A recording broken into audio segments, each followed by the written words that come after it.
G'day, I want to have a chat about this Torquata mitre gauge.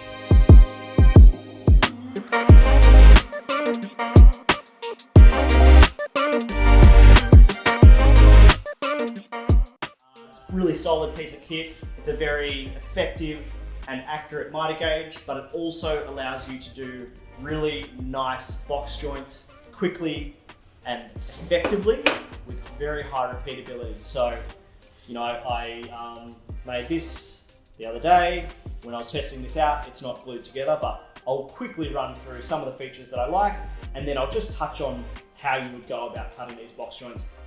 Not really to be a full demonstration, but just to show you how easy it is.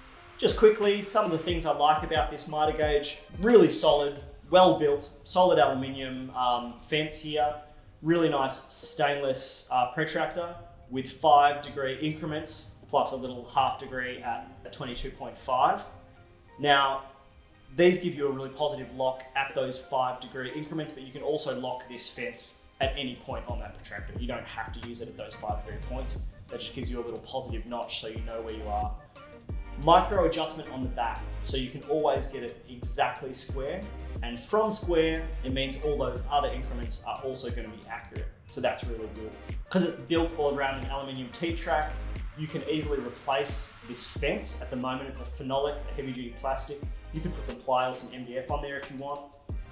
On the actual mitre track slider, it's got these little tension rings, which allow you to, little expansion rings, expansion washers, allows you to take up any slop that you might find with this bar in the mitre track.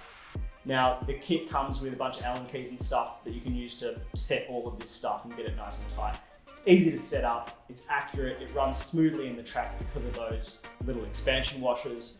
You get accurate cuts. Look, it's much better than the ones that come with most machines, which means you can get more accurate repeatability, ease of use, that sort of thing. So I was pretty excited about the box joint accessory that comes with this. It's actually pretty easy to make a box joint slider. I've done it before. What this gives you that doesn't is the ability to cut different widths, different sizes of box joints in one jig in a pretty simple way to set up. Now, I won't go into too much detail here, but the basic principle is you use a router bit, which is the same width as your stock is thick. So this is 1/2 inch stock, that's a 1/2 inch router bit, or 12.6 if you live in the metric world, as we do. You set these two little fingers so that the distance from the outside to the outside is also 1/2 inch or 12.6 mil. Now the distance between the router bit and that first finger is also 1/2 inch. I'll put it on the table so you can see what I mean. Okay, 1/2 inch stock, 1/2 inch router bit, sitting 1/2 inch high, 1/2 inches between the router bit and the first finger, and then those two fingers are also 1/2 inches apart. So that setup is really simple. The cutting process is also really simple. Mark the two pieces that are going to make that first join. I've just put a little X on them. We'll put that first X up against the metal finger, and we'll run through that first cut. Now, on the back of this aluminium track, there's a little notch that the router bit can pass through, so you're not cutting through aluminium. You are going to cut through this phenolic plate, which will act like a zero clearance back plate. I'm going to make a bit of noise now.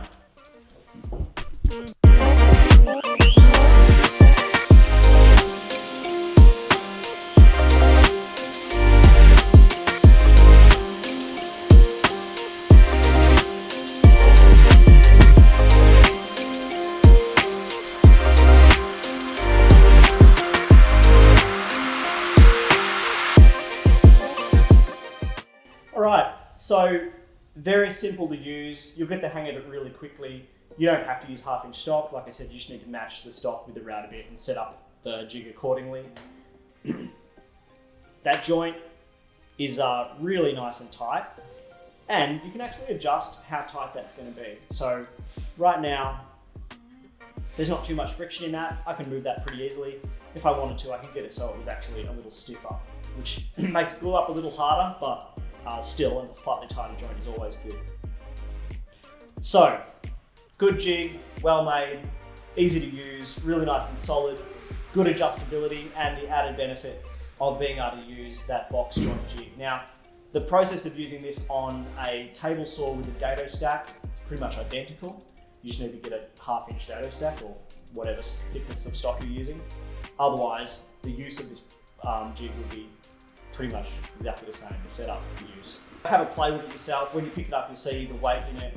It feels well made, it's solid, it's accurate. I think it's a good piece of kit.